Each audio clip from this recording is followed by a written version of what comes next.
कभी कभी इतिहास में कोई एक घटना, किसी एक जगह पर हुआ कोई एक संघर्ष न सिर्फ एक इंसान की बल्कि पूरे देश की तकदीर बदल देता है। आज हम एक ऐसे ही आंदोलन की कहानी जानेंगे जिसने एक स्थानीय वकील को पूरे राष्ट्र का सरदार बना दिया। तो सवाल ये उठता है कि आखिर एक मामूली सा टैक्स का झगड़ा जो गुजरात के एक छोटे से इलाके में हो रहा था, वो भारत की आज़ादी की लड़ाई का इतना ज़रूरी हिस्सा कैसे बन गया? और कैसे उसी झगड़े ने हमें एक ऐसा नेता दिया जिसे हम आज भी याद करते हैं? चलिए इस कहानी को ज़रा करीब से देखते हैं। ये बात है साल 1928 की। सोचिए, एक तरफ थे बरडोली के आम किसान और दूसरी तरफ थी उस वक्त की दुनिया की सबसे बड़ी ताकतों में से एक, ब्रिटिश हुकूमत। ये एक ऐसी लड़ाई थी जो देखने में तो बिल्कुल नामुमकिन लगती थी, पर इन किसानों ने ठान लिया था कि वो इस नाइंसाफी के आगे सर नहीं झुकाएंगे। तो चलिए सबसे पहले ये समझते हैं कि ये पूरा मामला था क्या। आखिर इस पूरे संघर्ष की जड़ क्या थी? क्यों किसानों को इतना बड़ा कदम उठाना पड़ा? इसका जवाब सिर्फ एक शब्द में है, टैक्स। देखिए, 1926 में जब बारडोली के किसान पहले से ही फसल खराब होने की वजह से मुश्किल में थे, बॉम्बे प्रेसिडेंसी की सरकार ने लगान की दर में सीधे सीधे 30% की जबरदस्त बढ़ोतरी कर दी। अब ये कैसा बोझ था जिससे उठा पाना किसानों के बस की बात ही नहीं थी। किसानों ने, स्थानीय नेताओं ने बहुत मिन्नतें की, जिसके बाद सरकार ने बढ़ोतरी को थोड़ा सा कम करके 22% कर दिया। लेकिन किसानों के लिए तो ये भी बहुत ज्यादा था। हालत इतनी खराब थी कि अगर वो ये टैक्स चुका देते तो उनके पास अपने परिवार को खिलाने के लिए भी कुछ नहीं बचता। जब पानी सर से ऊपर चला गया तो किसानों को एक ऐसे लीडर की जरूरत थी जो उन्हें रास्ता दिखा सके। और यहीं कहानी में एंट्री होती है वल्लभ भाई पटेल की। वैसे तो इस वक्त तक पटेल एक माने हुए नेता बन चुके थे। उन्होंने खेड़ा में किसानों के आंदोलन का नेतृत्व किया था, अहमदाबाद के नगर निगम अध्यक्ष भी रह चुके थे, और लोग उनके मैनेजमेंट स्किल्स और उनकी जबरदस्त इच्छा शक्ति का लोहा मानते थे। तो जब बारडोली के किसान पटेल के पास मदद मांगने पहुंचे तो उन्होंने कोई मीठी मीठी बातें नहीं की। उन्होंने तो सीधे सीधे और साफ साफ बता दिया कि इस लड़ाई का नतीजा क्या हो सकता है। कहा कि आपकी जमीनें छीनी जा सकती हैं, संपत्ति जब्त हो सकती है और कई लोगों को जेल भी जाना पड़ सकता है। पटेल के इस सच्ची और कड़वी चेतावनी के बाद भी किसानों का हौसला नहीं टूटा। उन्होंने एक सुर में कहा कि वो हर अंजाम के लिए तैयार हैं, पर ये जुल्म नहीं सहेंगे। और बस इसी के साथ बारडोली सत्याग्रह का बिगुल बज गया। तो अब आते हैं कहानी के सबसे दिलचस्प हिस्से पर। आखिर ये लड़ाई लड़ी कैसे गई? पटेल ने ऐसी क्या रणनीति अपनाई जिसने ताकतवर ब्रिटिश सरकार को भी घुटने टेकने पर मजबूर कर दिया? पटेल की स्ट्रैटेजी बिल्कुल साफ और डिसिप्लिन थी। पहला और सबसे बड़ा नियम, टैक्स तो बिल्कुल नहीं देना है। दूसरा और सबसे जरूरी नियम, कुछ भी हो जाए हिंसा का रास्ता नहीं अपनाना है। इसके अलावा हर गांव में वॉलंटियर्स की टीम बना दी गई जो सरकारी अफसरों की हर हरकत पर नजर रखती थी।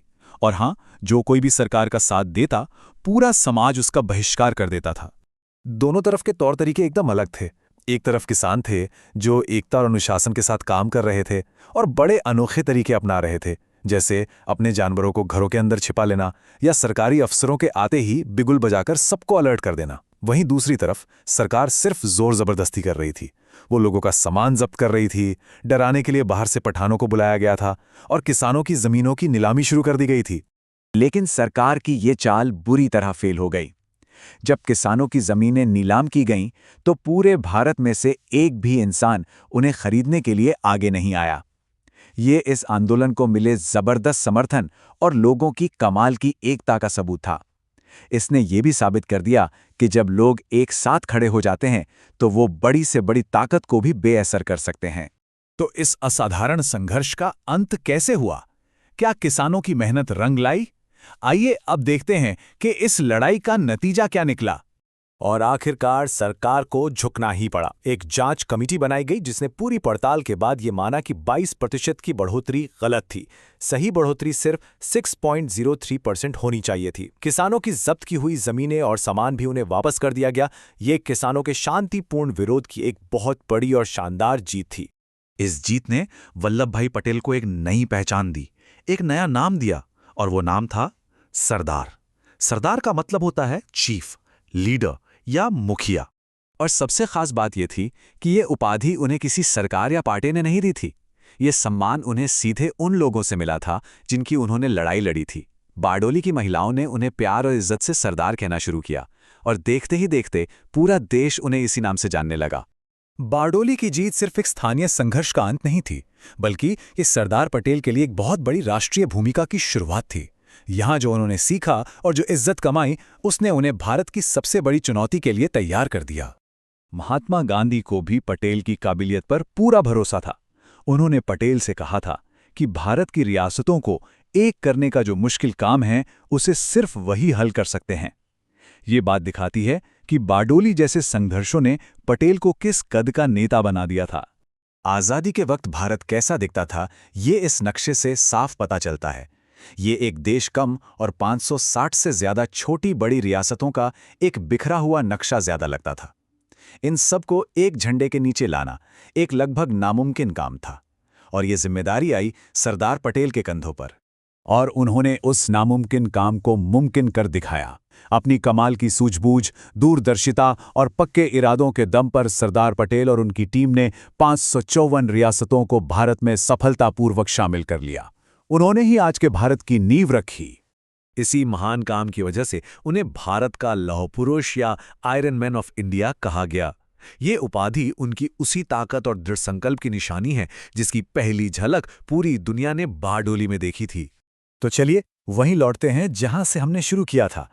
बारडोली की कहानी हमें यही दिखाती है कि कैसे एक छोटे से इलाके का संघर्ष भी पूरे देश के लिए मिसाल बन सकता है।